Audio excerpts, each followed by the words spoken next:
ឈឺជោគចាប់អូនក៏ទឹកភ្នែកហួថ្លែងប្រឹងសំដែងអារម្មណ៍លួងថ្លៃអូនថាមិនស្មានសោះថានឹងជួបរឿងបែបហ្នឹងហើយក៏អូនមិនធ្លាប់ថានឹងចោលបងយកថ្មីអូនគ្រាន់លេងសើចនឹងគេបាយជ្រុលមិនអាចដោះដៃព្រោះគេធ្វើអ្វីៗផ្ដាច់យកអូនលេងតែគេមែនទេគេឆក់យកអូនមែនទេ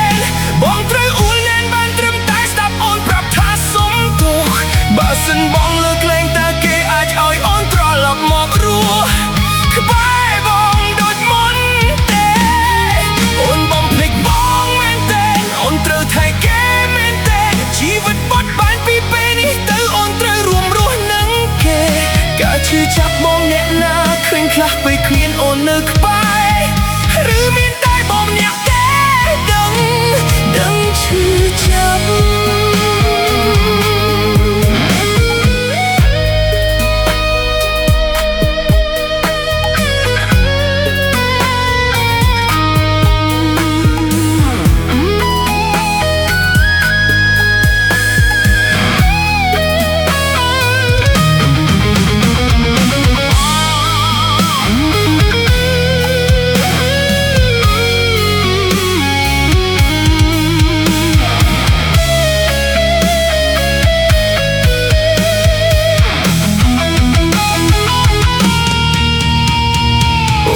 មិនស្មានសោះថានឹងជួបរឿងបែបហ្នឹងហើយក៏អូនមិនធ្លាប់ថានឹងចោលបងយកថ្មីអូនគ្រាន់លេងសើចនឹងគេបែរចោលមិនអាចដោះដៃព្រោះគេ